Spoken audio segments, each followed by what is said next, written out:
Hello, people. How are you?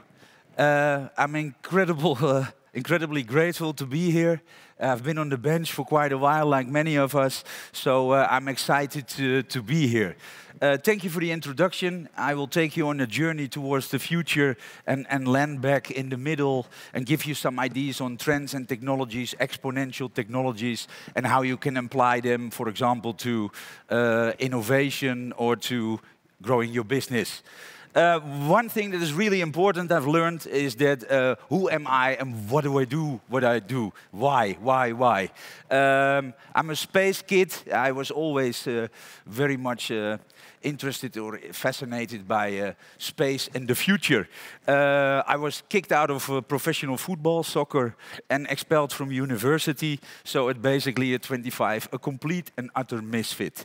And I fell in love with technology and marketing. I started a few businesses which I sold, and I invested all that money into 24 social startups or social enterprises, companies with a people, planet, profit mission. So technology to do good, that's basically what I'm all about. You can follow or unfollow me here. What is really important to me is Walt Disney of innovation. Somewhere in our life we lose sort of our imagination. And I think what is really important if you want this new world to succeed for your business, the future is about being imaginative and not about being right. So if you have the scenarios and you can, all scale entrepreneurs have the power to see the future of humanity and society. And if you have a clear view on where it can go, well, you can of course scale your business. A social innovation, what do I mean by that? Technology to do good. That can be all kind of new ways the way we are applying technology to make a cleaner, better, brighter, fairer world. Of course, but we have also seen recently, and I've been talking about that for around 20 years now, technology is fantastic. Technology can empower, but also control society. We've seen totalitarian regimes, so technology in the right hands is, I think, really important. What can I say about the pandemic? Well, we've been hearing about it every single day for about the last 365 days, so I will keep that very short. But the global pandemic is also, for a lot of people, a new way of thinking. If you doubt digital transformation, I think COVID made it clear that digital transformation is on steroids. What will happen after the pandemic? Will it bounce back again? I will give you some of my predictions so that maybe you can apply that to your business or future. This is not my brother or my father. This is Charles Darwin, which has been always having a very clever evolution theory. The species that are most adaptable to change will survive. COVID put this on steroids. It's now a revolution theory. And that makes it very difficult for us to understand what is really the impact of technology and how will they do it. I call it Digital Darwinism, adapt to change or die.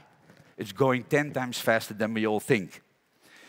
What will happen after the pandemic? Well, I see a generation, I call them screen-agers, to start, for example, with the kids 0 to 6, Gen Alpha, hyper-connected, always on tech ninjas. They were born with technology. And the problem in our businesses, I will talk to that later, my age and all the people who are still the four-stripe CEOs in the big corporations, we have no clue about technology. If we compare ourselves to digital natives, we should all install a screen-ager board that advises us. So mindset and culture, are we willing to adapt and learn from younger generations? Or do we say, I'm a four-star general, we've been doing it like this for 20 years, please listen to me. It's culture and mindset, not technology. What else do I see? Well, I've seen kids in stores swiping on a television because they think it's an iPad. Mom, it's broken. No. What do I see now? I recently was in Amsterdam and I heard, I don't know, a 4, 5, 6-year-old boy having a conversation with his mom. So I was listening and I tried not to laugh because we've been telling our kids that they come from the birds and the bees or from the stork, the big bird that brings the babies. His mother was telling me, no, you're not downloaded. You're not from the App Store. You were born. And the child was looking at his mother, yeah. Should I believe you? No, I don't. This is how fast it goes. Digital natives, our clients of the future. Post-pandemic, oh, well, hell will break loose. This is just the warming up, ladies and gentlemen. And one thing else, I've seen it, the pandemic really helped with it. I always say, paid panels and polls. If you still need to do backward-looking market research, you're out. Look around you. We are all screenagers now. And will it stay? Yes, it will stay. So that is a really important thing in a mindset. Where are we today and where will we be going? I don't need backward-looking market research, paid panels or polls to do that, and most of you smart entrepreneurs don't. But if you have to convince an older generation in your company, you might need to help them to scope the future. Some other things that happened, we went into the world of media and influencers. It's the Kylies and the Kims fighting who's the first billionaire. But it's also important for us to understand there are new kids on the block. New kids that have a massive following, they have e-commerce and other technologies, and they can really engage audiences. And what can we learn from that as brands? Should we throw money at them and sponsor them, or should we up our game and see how we can connect to new audiences? If you want to launch a new TV campaign, you will probably understand that there is a new way of balancing your future. What have I seen and why do so many traditional brands fail and keep failing and going bankrupt? It is in this era and beyond COVID, towards the future, very important, digital leadership and cyberpunks at the top and throughout your whole organization. That is really important. I say if you want to win the Champions League, you need a striker like Cristiano Ronaldo. If you want to be successful in the digital world, you need digital leadership, of course. Chief Digital Officer, Chief Innovation Officer, smart, experienced people that understand the business really well. And the culture and the DNA to listen to those people. Another thing that I see, I really want to talk to you about it a little bit because it's really important. It's now going to happen, adapt or die. This new world also means new business model muscle needed. And I see a lot of mistakes the last 10, 20 years that I would like to share with you. Yes, it is digital first, but it's not digital only. People, consumers are also moving in the traditional or the physical world. So omni-channel is really important. And I want to share some misconceptions that I've learned, seen the last years about digital transformation. Technology, no. Customer centricity. It's about product innovation. No, it's about product as a service. It's about digitization. Yes, it is. But it's really in the core about disruptive new business models. This is really important. We speak a lot about technology, but it's of course sociology and people and behavior and customer centricity that need to be applied. So I would like to take you on a journey, explore some trends through a mathman lens. How do the new people, and I will come back to that, look at this world? And what do they see? We're all looking at the same world, but they have a different point of view, what that will mean, and what can we learn from them. For 20 years, I've been speaking, and it's very important, beyond COVID, for 20 years, I've been speaking about the fourth industrial revolution. Yeah, we've had industry 1, 2, and 3. And of course, what will happen next? Will there be a fourth industrial revolution? Yes, of course. I think it's a crucial moment in history.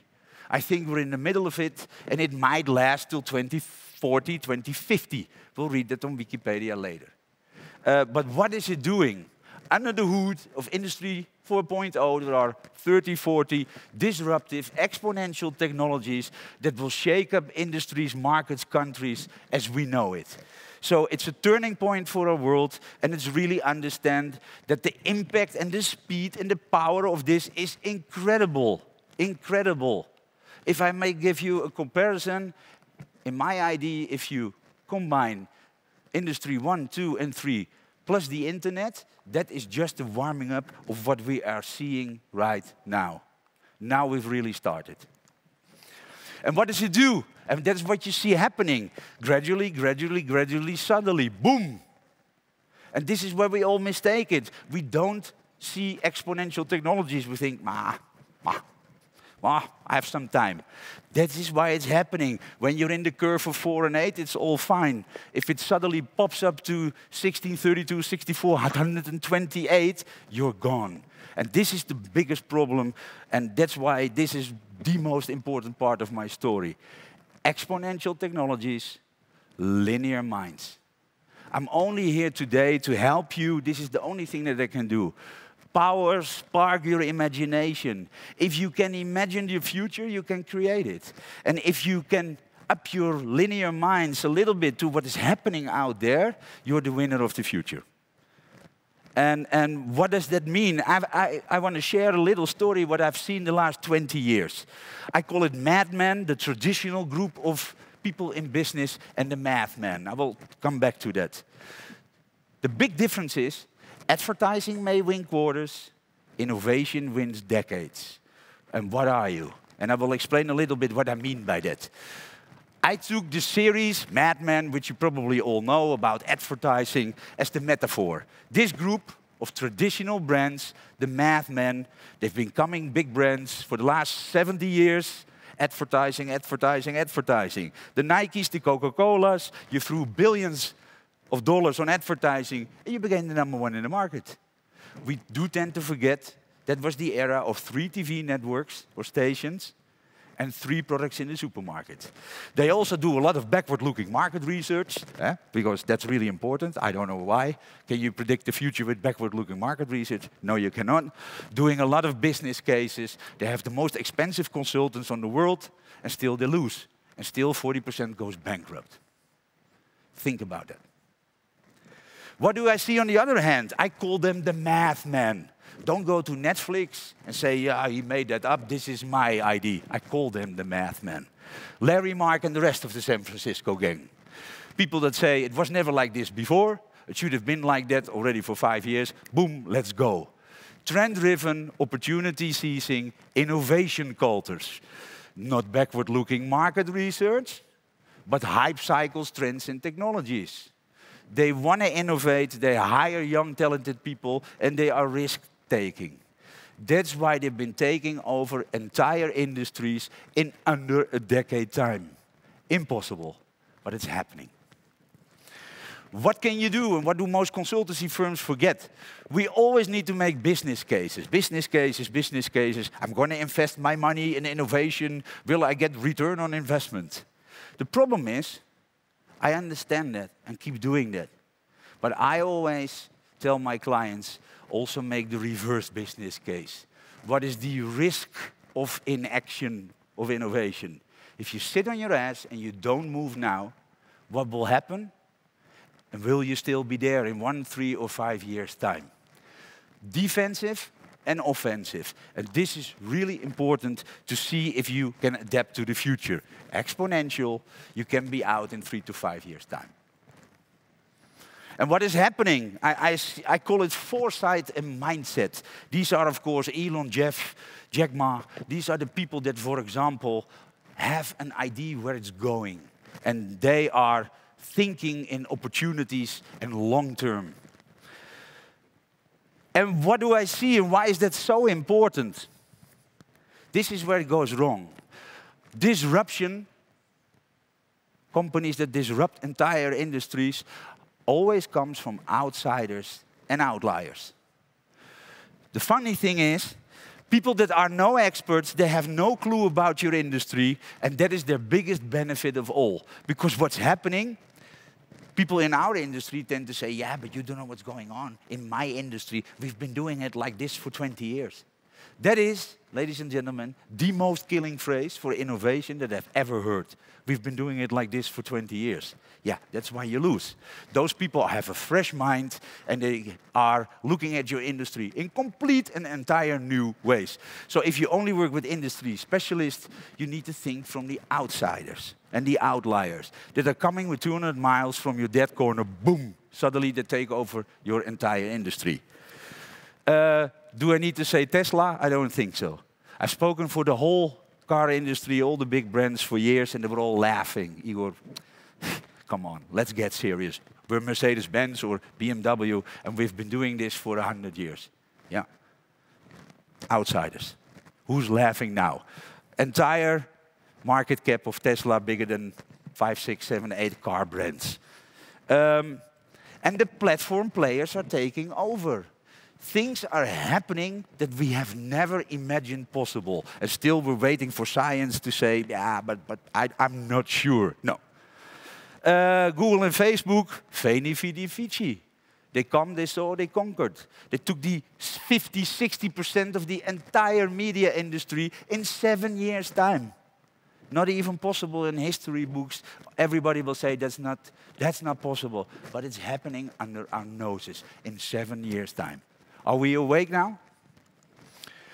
And what I see is a beautiful example. I see this amazing company, the experience economy, Walt Disney, Mad Men company, very old company applying customer centricity and experiences to people. But what do? Like everybody's doing. They step up the game. They stepped into subscription economy. And they have now over 100 million paid subscribers, grossing 7 billion revenues per year. Mad Men, why not together? And these are the new business models. Why would you sit on a one-legged business model and sit and wait? Why would you not create a chair with a four-legged business model so that you can sit relaxed and grow? That is what I mean with non-linear thinking. You can do this, and you can do that, and you can combine it.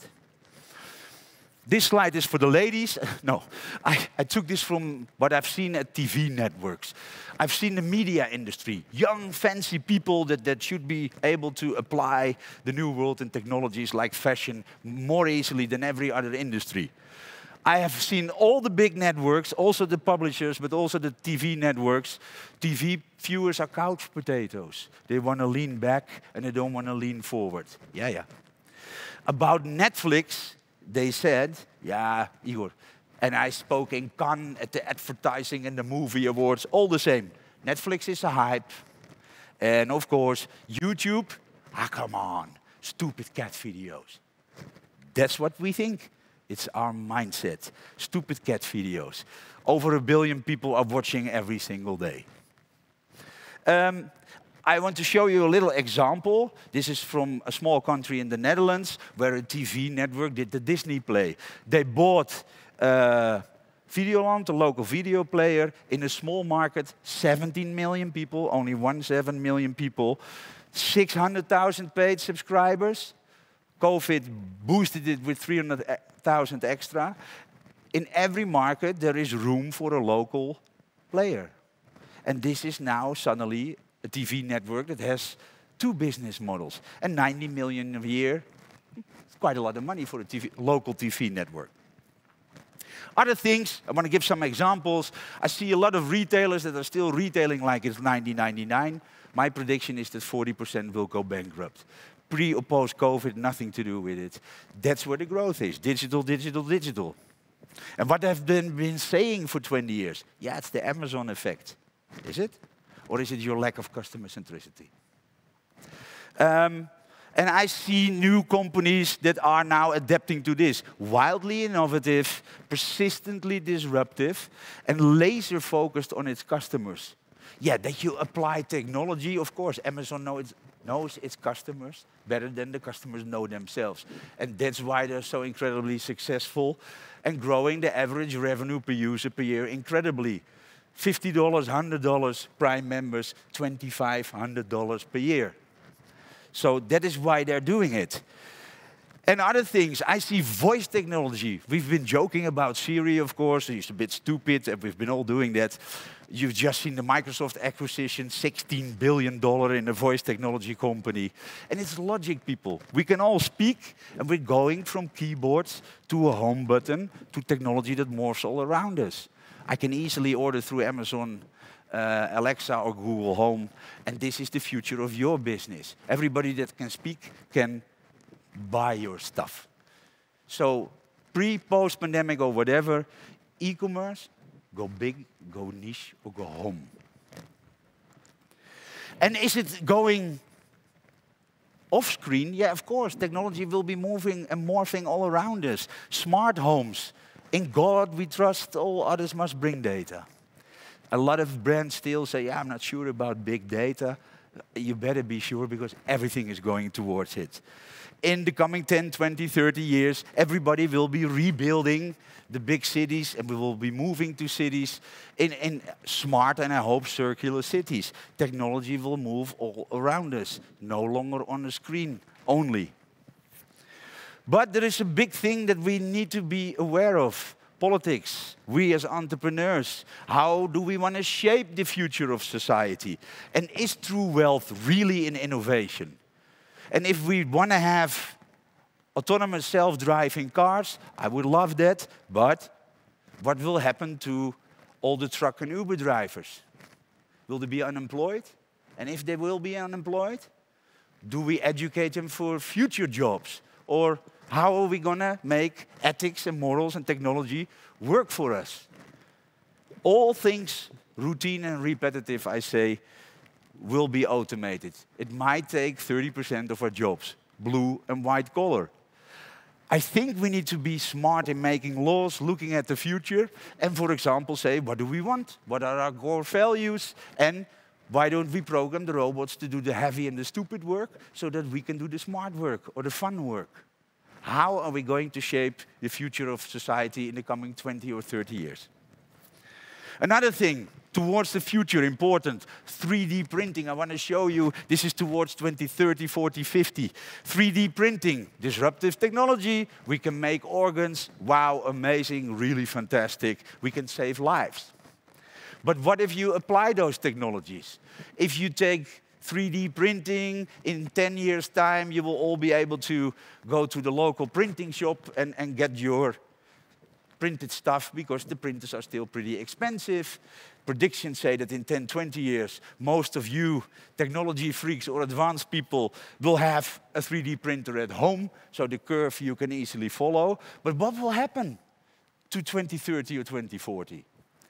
50% of manufacturing might be 3D printed by 2040. Might also be 30 or 40%, but I predict 40 to 50%. Significant. I don't care if it's 40 or 50%, significant.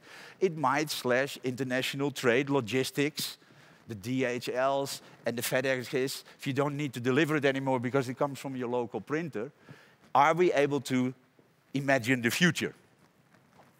So a few things that I really want to stress for you. Digital transformation, COVID, digital transformation on steroids, Industry 4.0, which will keep disrupting society as we know it. The coming 20, 30 years, more things will change than in the previous 300. What to apply? Really important. The speed of innovation or the timing of innovation is vital to increasing competitiveness and acceleration. Speed or timing. Really, it's not a race, timing. This is a funny marketing to algorithms and AI, not only to consumers. My 14-year-old stepdaughter recently said to me at the dinner table, "You know why you suck on Instagram?" I said, "No, I think you're going to tell me now." "Yeah, you still talk to people. You're old school. You need to work the algorithm." I said, wow, 14 years old. Eh? This is the future. Those are the talents. You need to hire the talent for Industry 4.0. Those are the people that will really put your business to next levels. Something else. I come from a creative madman industry where we say, oh, wow, it's a beautiful TV commercial. Marketing used to be an art. Now it is a science too. Applied data and the math man. What I've learned in trend watching and doing my research, I switched from backward-looking market research, and you will be switching from consumer intelligence fuels customer centricity. The better you know your clients, the more you can help them. The Amazon effect. So, to close off, I would like to say to you, in a new world, be nice to nerds. We will all end up working for one. And ladies and gentlemen, I would really like to say to you, open your mind, coin the trends, get shit done, and thank you very much for your attention.